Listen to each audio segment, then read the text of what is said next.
자, 믿음의 조상들은 그렇다면 왜 그런 모습으로 살았을까요? 대답은 아주 간단합니다.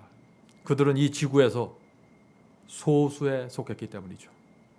그들은 이 지구에서 비정상이었기 때문입니다. 그래서 핍박받고 그래서 죽은 것입니다. 그래서 그들처럼 믿으면은 로마 황제로부터 악형을 받아야 했고 조롱받아야 했고 채찍질 받아야 했고 옥에 갇혀야 했고 돌에 맞아야 했던 것입니다. 비록 우주 전체에서는 다수에 속했고 하나님께서 그들 편에 서 계셨지만 그들이 살던 그 지역에서는 그들이 소수였고 비정상이었어요.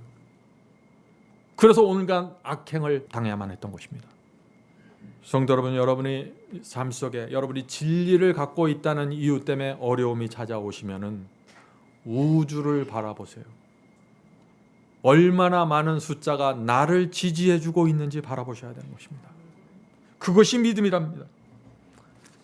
물론 지금은 로마 황제의 핍박도 없죠. 채찍도 없습니다. 옥에 갇히는 일도 없습니다.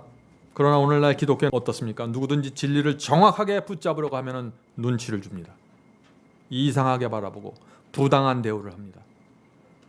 교회 안에서조차 외로움과 불편함을 듣게 하게 되는 것입니다. 예수께서 토해내치고 싶은 교회이기 때문에 이런 상황들이 생기는 것입니다. 그래서 오랫동안 함께 교회 다니던 친구들이 어느 날 떠나가게 되는 것입니다. 가까운 곳에 교회가 있지만 먼 교회를 찾아가고 멀리서도 찾지 못하면 가나안 성도가 되는 것입니다. 이것이 오늘날 기독교의 모습 아닌가요? 진리에 순종하기 위해서 교회를 떠나는 사람들이 점점점 늘어나고 있습니다. 성도 여러분, 그러나 오해하지 마십시오. 저와 여러분만 이렇게 진리 때문에 어려워하고 힘든 것이 아닙니다. 각 시대마다 하나님께서 주시는 말씀을 있는 그대로 붙잡고 살았던 성도들은 다 비슷한 길을 걸었습니다. 히브리서 11장에서 하나님을 믿는 성도들이 어떤 경험을 했나요? 자, 아벨은 어떤 경험을 했습니까? 아벨은 제사와 예배라는 진리 때문에 순교당했습니다. 히브리서 11장 4절에 그 말씀이 있죠. 믿음으로 아벨은 가인보다 더 나은 제사를 하나님께 드림으로 의로운 자라 하는 증거를 얻었으니 하나님이 그 예물에 대하여 증거하심이라. 저가 죽었으나 그 믿음으로써 오히려 말하느니라. 가인과 아벨은 형제였습니다.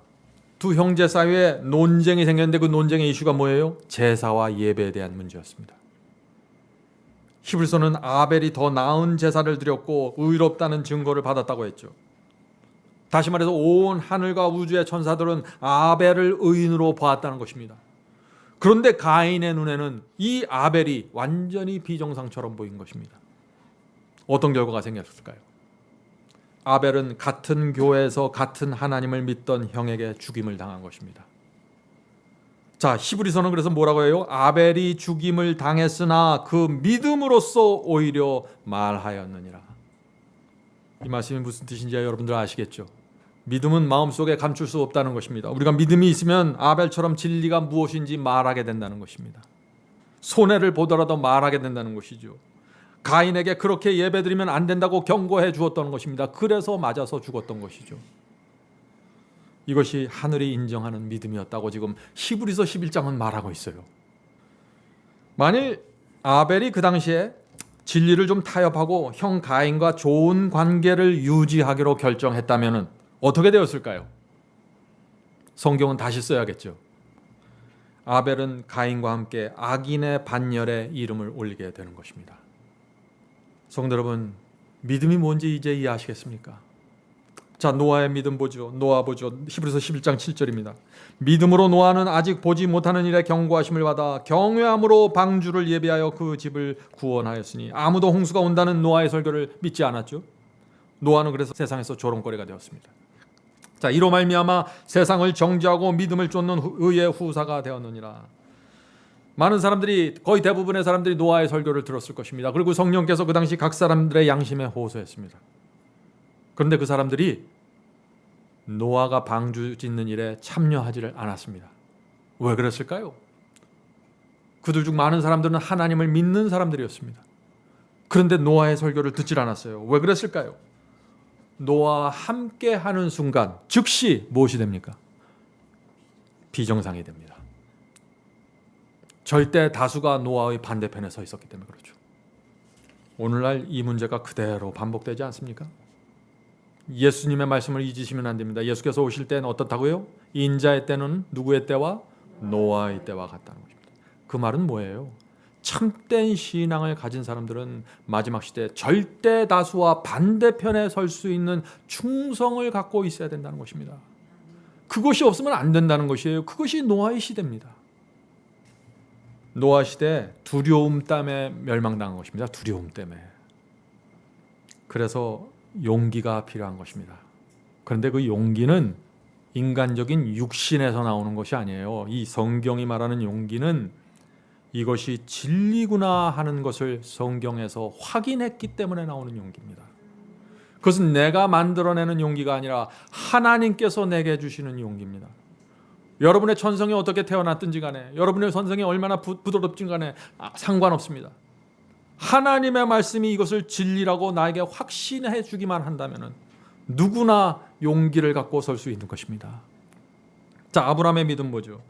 히브리서 11장 8절입니다. 믿음으로 아브라함은, 자, 계속해서 믿음이 나오죠. 믿음으로 아브라함은 부르심을 받았을 때 순종하여 장래 기업으로 받을 땅에 나가실 때 갈 바를 알지 못하고 나갔으며. 자, 하나님께서 이 아브라함에게 너는 이제 너희 고향과 친척과 아버지 집을 떠나라 명령하셨습니다. 아브라함이 어떻게 했나요? 순종했죠. 자, 오랫동안 정들었던 사람들 떠납니다. 집을 버리고 땅을 버리고 떠납니다. 목적지도 모른 채 고향 땅을 떠납니다. 그 당시 고향을 떠난다는 것이 무슨 뜻입니까? 나를 보호해 줄 사람들로부터 떠난다는 것입니다.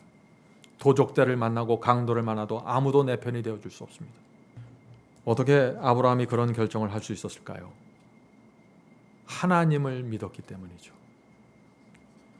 그것을 믿음이라고 지금 히브리서가 말하고 있는 것이죠. 자, 아브라함이 이렇게 떠나려고 했을 때 두 동네 사람들, 가족들이 얼마나 말렸을까요? 동네 사람들 눈에 이 아브라함이 어떻게 보였을까요? 비정상이죠. 하나님의 눈에는 정상인데 동네 사람들 눈에는 완전히 비정상이에요. 지금 히브리서 11장은 그것을 말하는 것이에요. 성도 여러분, 성경이 정상이라고 해야 정상이 되는 것입니다. 내 주변 사람들이 뭐라고 말하는 것이 중요하지 않아요. 성경이 정상이라면 정상이고 성경이 비정상이라면 비정상이에요. 이건 사람이 결정하는 것이 아니에요. 근데 많은 사람들이 사람이 결정하려고 나서죠. 자꾸 착각이죠. 모세는 어떤 믿음을 갖고 있었습니까? 하나님의 말씀에 순종하기 위해서 어떻게 했나요? 왕의 보좌를 버렸죠. 하나님의 백성과 고난받으려고 왕의 보좌를 버리고 떠났습니다. 주변에서 얼마나 말렸을까요? 모세는 애굽 전체에서 무엇이 되었습니까? 비정상이 되었습니다. 그러나 하늘은 모세를 지극히 정상으로 보았습니다. 여러분은 지금 하늘이 여러분을 어떻게 보십니까? 굉장히 중요한 질문입니다. 성도 여러분, 우리가 사는 이 나라의 의견만 보면 안 돼요. 모세가 자기가 살고 있던 애굽의 의견을 존중했으면 왕자를 버리지 못해요. 여러분이 대한민국에서 어떤 의견을 갖고 여러분의 신앙을 판단하는 것을 보면 안 되는 것입니다. 우주 전체가 무엇이라고 판단하는지 보셔야 되는 것입니다. 그것이 유일한 판단 기준이고 성경이 최고의 권위를 갖고 있는 것입니다. 성도 여러분, 그러므로 우리가 이것을 인정할 수밖에 없는 것입니다. 우리가 참된 믿음을 갖기 원하면은 이 세상에서 비정상적인 취급을 당할 수 있다는 그 현실을 인정해야 하는 것입니다. 예수께서 왜 천국 가는 길이 좁다고 했을까요? 이 세상에서 비정상이라는 취급을 받으면서 가야 되기 때문이죠. 왜 멸망으로 가는 길은 넓다고 했습니까? 왜냐하면 그 길은 이 세상의 지지를 받으면서 정상인의 대우를 받으면서 살기 때문이죠. 과연 누가 주님을 위해서 좁은 길을 선택할까요? 믿음을 가진 성도 외에 누가 좁은 길을 가겠습니까? 아무도 갈 수 없습니다. 하나님을 믿는 사람들만 가는 것입니다.